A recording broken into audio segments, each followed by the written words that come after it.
All right, so you want to find out how to get stronger without actually gaining any weight? Stay tuned, and I will give you my opinion on exactly how to do that.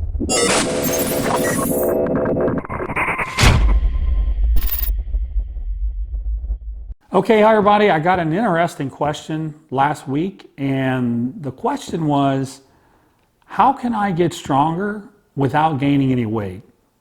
And I thought that was interesting. I don't get that question much at all. I used to get it from like wrestlers or maybe people in track and field wanting to get a little bit stronger if they didn't want to gain any weight. I don't usually get that. Usually the crowd I deal with, it's people who say, I want to get as big as possible, right? They want to put on a lot of muscle. But what about the people who don't really want to gain any weight? They just want to get a lot stronger. And I think that the answer to that is pretty simple. I think you can get 90% of this accomplished by the rep ranges that you train in. If you look at rep ranges, the standard hypertrophy stuff seems to be anywhere from 6 to 30 repetitions. Traditionally in bodybuilding, we've always thought the 8 to 12 range was the best for bodybuilding, but there's a lot of really good science coming out now that actually shows even the higher repetition ranges, 15, 20, 25, also are really good for hypertrophy. Now, if you're like me, you ask, how's that possible? You know, the loads aren't as heavy if you're using 20 or 25 reps as opposed to 8 reps. And what the science seems to be saying now is that it all really comes down to mechanical tension on the high threshold motor units, the fibers that it's hard to get to.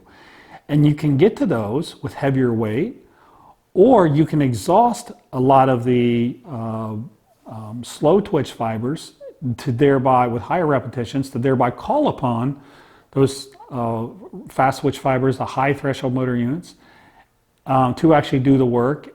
But you have to do that through fatigue. So you have to make sure that if you're using the lighter weights, you really are going to failure. So it would seem like these middle repetition ranges and these higher repetition ranges produce hypertrophy, so you're going to get bigger. So that essentially leaves us with below about 6 reps, we'll say. So one singles all the way to 5 reps. Now, so I would say the most your training is going to have to be 1 to 5 reps. You know, we used to have the old 5 sets of 5. When I first started going to World Gym, when I was a teenager and I was trying to gain weight, all the powerlifters were doing 5 sets of 5. And a lot of those guys were really big dudes. So they were probably doing some higher reps too. But, you know, you see a lot of people doing triples and doubles and singles. And when it comes to maximal strength, that is how you train for it. You have to have the lower repetition reps in order to get that maximal strength. I wouldn't say that's the only way, but that's the predominant way. In order to move really heavy loads, you have to practice with heavy loads. They would call that specificity. The second way to do that is a little different, and it involves the velocity at which you train at, how fast the bar is moving. Now, when I trained at Westside Barbell with Louis Simmons, we did a very lot of lower percentage 1 rep max work. It might have only been 50-55%, and we were doing low reps, sets of 2, sets of 3.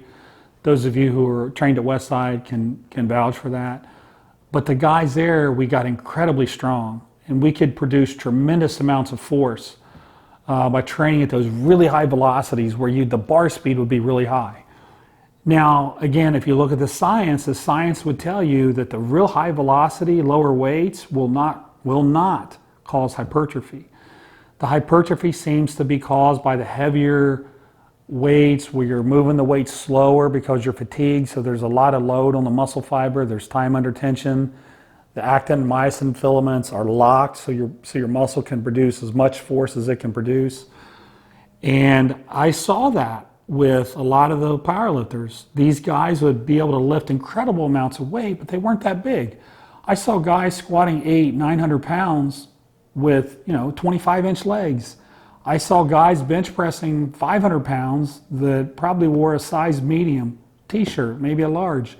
They weren't big guys at all, but they trained at these really high velocities where the fiber loading itself was not, and then by the way, this is actually really good for athletes too. If you're an athlete, if you're in football or track and field, training at those high velocities can help you be real explosive and to generate a lot of force without putting a ton of muscle on your body. So you've got two options here, I think. You've got the real heavy lower rep stuff from 1 to 5 reps, and then you've got the low percentage, 50-55% say of your 1 rep max for lower reps as well to teach velocity. Now I think the best answer is probably a combination of the two. And the reason why is simple common sense. If you never handle a heavy load, I just have a hard time believing you're going to reach your ultimate strength-wise. But if you are always doing the heavy loads, the 1s, 2s, 3s, 4s, and 5s, you're going to get hurt. I guarantee you're going to hurt yourself. Your soft tissue, your connective tissue, your tendons, your ligaments, your insertions, muscle insertions cannot handle that kind of load all the time. You will break down. So there has to be an intelligent way to marry those things up. How you do the maximal strength work versus how you do the high velocity work. So if your goal is to not get really any bigger, but to get a lot stronger, those are the two things you're really going to have to focus on. All right? So there you go. I hope that helps. I love talking about that stuff because it kind of applies to the athletic world as well. So comment below if there's some other thoughts you have or questions. And thanks again. We'll see you later.